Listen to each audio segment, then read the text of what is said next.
Hello, here's my vlog for March 22nd, 12:14. I'm getting off to a super late start. I'm sleeping in, fucking around on the internet. I was up last night, kind of till like 2:30 or something. Yeah, I should try to get out there earlier at the beginning of the day. I didn't really get a full day at the bike park. Went to the bike park yesterday with my enduro bike, and I was doing some of the jumps and stuff, and I was like, and then I saw this kid. I saw two kids doing jumps. I didn't actually see him jumping, but I saw him coming down the flow trail and then going back up in electric mountain bikes, and I was like, oh. All of a sudden I wanted an electric mountain bike, so because I saw the day beforehand they had one, and I could have sworn it was like cheap, like $350. So I went over to Community Bikes, and yeah, lo and behold, there was a full suspension electric 26-inch electric mountain bike, and it had the same geometry as like a full suspension dirt jumper, and for $350. And I was like, whoa. So I asked the guy, like, is this thing charged? And they're like, what? It's not charged. Nobody test rode it. We can't sell this. So they took it back inside. So, man, I'm so tempted to get that thing. I think I'm gonna call them and see if they charged it, dude, or drive down there. Cause the idea of like, cause I need to practice through repetition, and you can't dirt jump those. I saw a video. It's called the Gokio. And I saw a video of this dude. He actually, on YouTube, it was like a promo video, and he actually jumped it. He jumped it maybe 6 inches off of a jump, but that would be fun to practice the just the berms, like the pump track on it, and the smooth part of it, over and over again until the battery wears out, and go up and down the thing. And it also folds. So, do I have like a, I think the screen capture of it folded up is on my computer, but it looks really cool, like you could get it in the back seat of a car. Yeah, so anyway, but I looked right next to it, and what looked like to me was like a perfect, full suspension jumper, and what it turned out to be was just a enduro bike. But like I have I think what is a 2009 Specialized Enduro Comp SL, and I think that's more of a maybe because it's so old, but that's more of like a downhill bike. Yeah, I could even call that like my downhill bike. I don't know what the travel is. I think the travel of it's less than on this. Anyway, yeah, and I saw this big fat old guy like doing the total like kit and caboodle, like over on there's X and then XL. He was doing X, jumping way up and landing down on the other end, and then launching off the ramp and doing the ramps. And I was like, oh god, I need like a full suspension dirt jumper. But I looked and I saw it looked like a full suspension, so I couldn't help myself. I bought it. It was $500. Here, I'll show.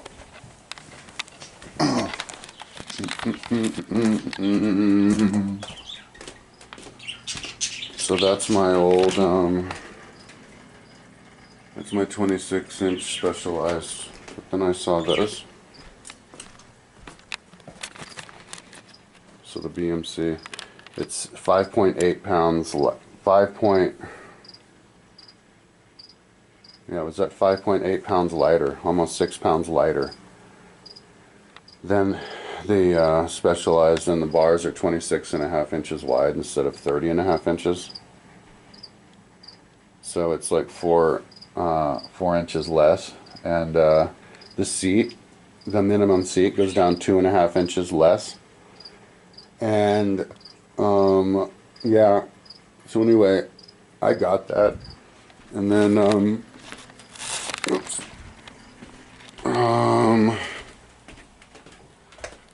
I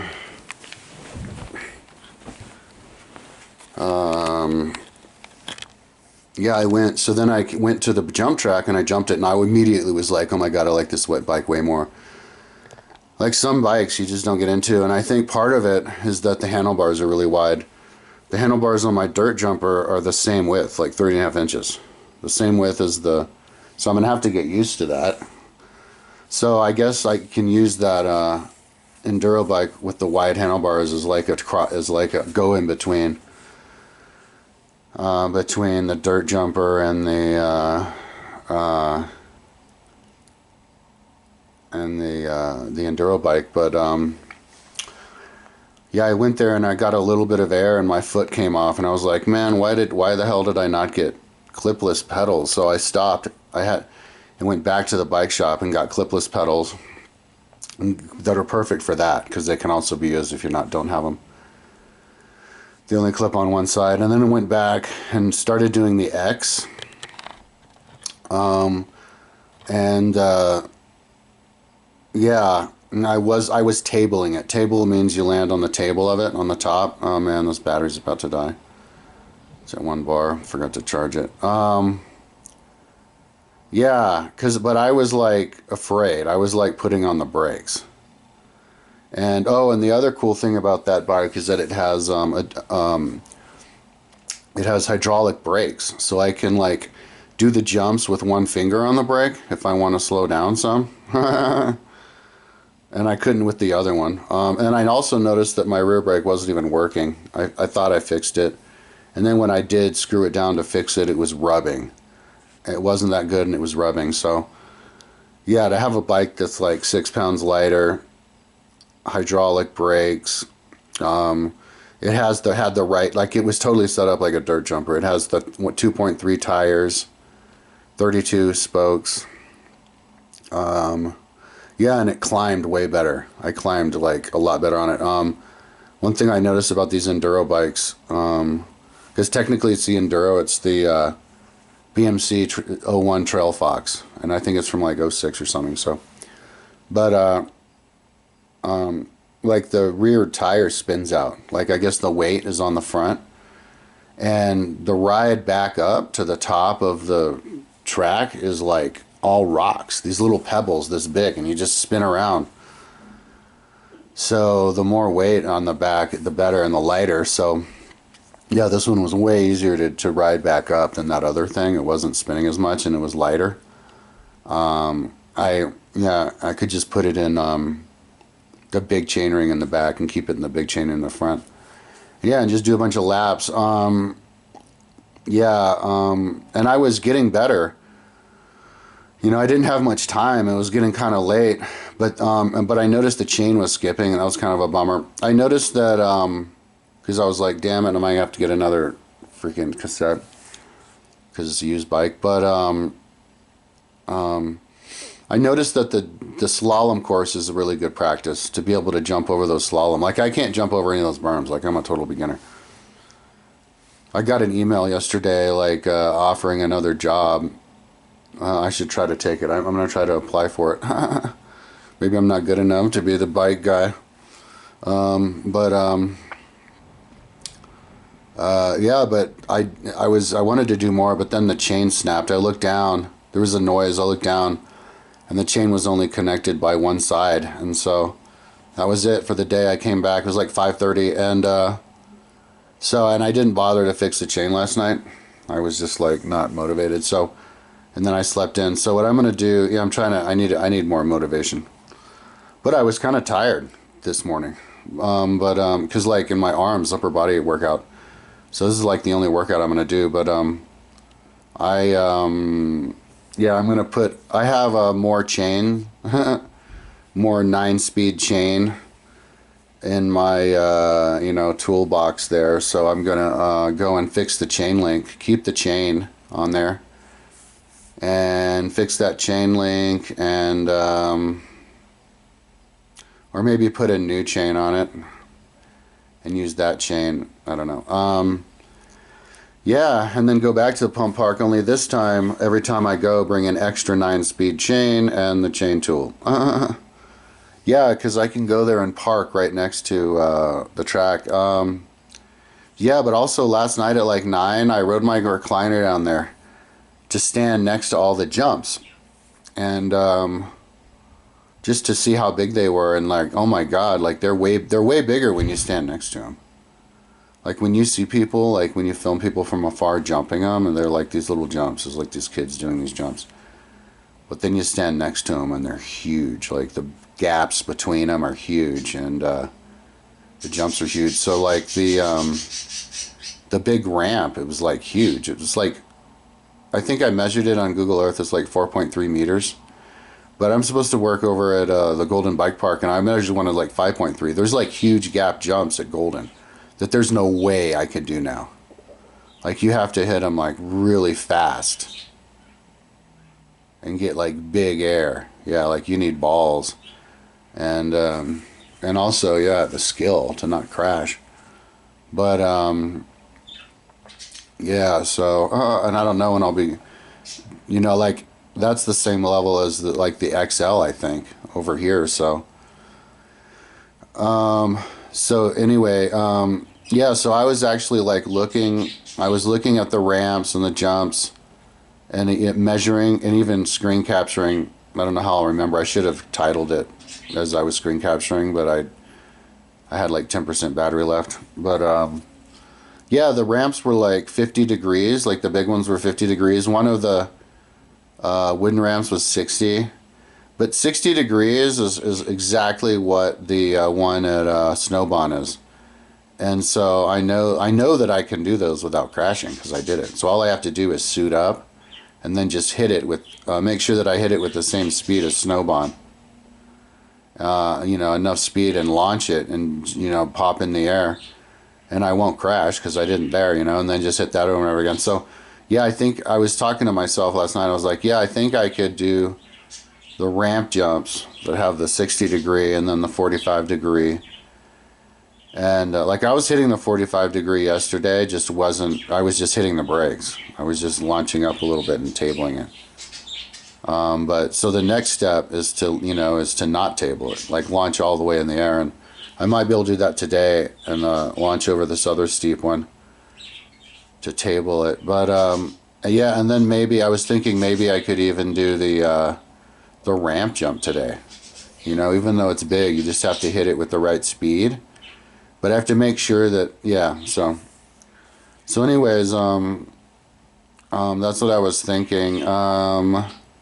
After I do some of the jumps next to it and actually get air a few times, because I didn't even get a chance to get a rhythm in. But this bike I like so much more. So I'm super stoked that I got it. And I like the idea of having an extra trail bike, you know, just in case one goes out. Like this one goes out one day because the hydraulic brakes go out, you know, but then you have to be at work the next day. It's good to have a backup bike, you know, if you use it professionally, you know.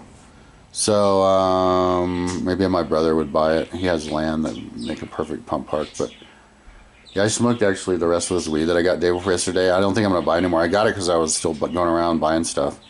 That was before I even bought this bike. Yeah, I need to go write a check to myself from my HELOC right now. And I might drive down there just to see, just to ride that bike, you know, just to see if they charged it. Or see if it's out there on the way to the bike park. Yeah, and then spend the whole day at the bike park and do some jumps. I also looked at the XL. Like there were a bunch of these kids over at XL yesterday, the XL course. Like 15-year-old kids and like half dozen of them or whatever, and they were doing the XL one, but they weren't doing the whale tail.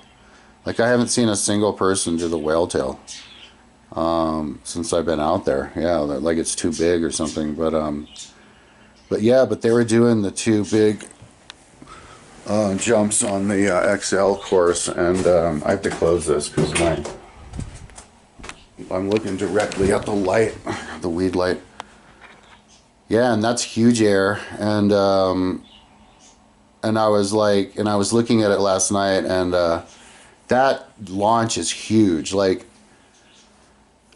that bike course, dude, has gotten bigger. Like I remember when it first came out, I think I was in college or something. It was like 20 years ago, 25 years ago or whatever. But and it always had the same lines. But the first launch off was just like this. It used to be like the same size as that little first launch from the wood at the small trail, you know. And now it's like a big drop. And now the one on the right is like a major drop just to drop into it.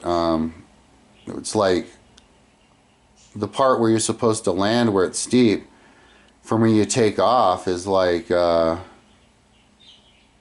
like 6 feet or something. So you have to go at least 6 feet out before you even land as the minimum. But yeah, I guess it's designed to just get a lot of speed, you know, because I was walking down it and it's really steep. But it's smooth, you know, like if you have all your gear on, you wouldn't really get hurt. You just slide down. But yeah, I was looking at the launch. I think it was like 50 degrees, and which is less than what I was doing. So like technically I could do it, and I was looking at the tracks on top of it, and it looked like somebody tabled it, you know, since the last time, I don't know how long ago, the track. But so like you could table it, like you could go in and then hit it to the left, because it does have a little bit of a berm. But no, you can actually, it's kind of like a snowball. You can launch it and then land on a flat part, even though it's big. So that would be a good way to practice. Launch down that. I would put the brakes on a little bit, and I'd launch it, table it, and then one day, yeah, I just wouldn't use the brakes, and then you just land on the backside, you know, and then you can bail on the next one. But yeah, land on the backside, and the one after that isn't any bigger. And I guess if you're comfortable enough doing those enough, then you hit the next one, yeah. And then the next one after that is the whale tail. But yeah, there was this girl also in there doing it, and doing the big one, yeah. And yeah, I saw some old dude in the beginning, all geared up, doing the little ones though.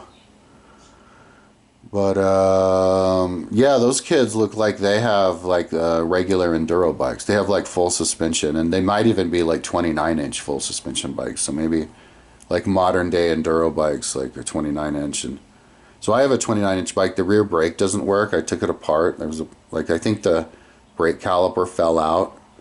So I need to like try to fix that whenever I get around to it, and jump that. But I saw that my front wheel got mailed, so that's good. So it'll maybe be here on Monday. So then the actual dirt jumper will be ready, and I can practice that thing.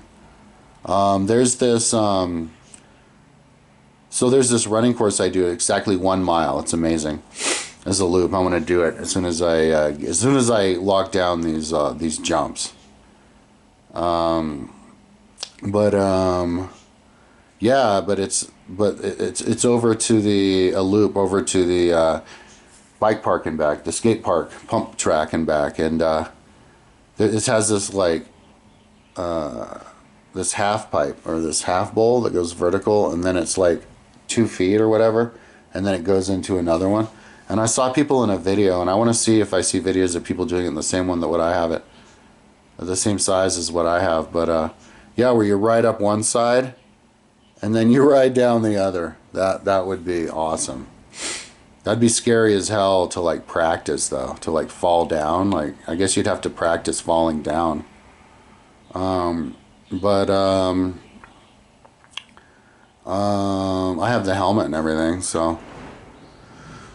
But yeah, so losing weight would help. But yeah, so anyways, that's what I'm up to. I'm going to fix that chain right now, and then I had a little bit of breakfast. I go and bring my goo. I drive down there with goo and extra water bottles that I don't even bring with me on the bike, and I can park way up there on the left. I was able to yesterday, right next to the track. So yeah, and just do it all day long. So I'm getting off to a late start, but you know, it's warmer when you start later, not as cold and maybe not as windy. But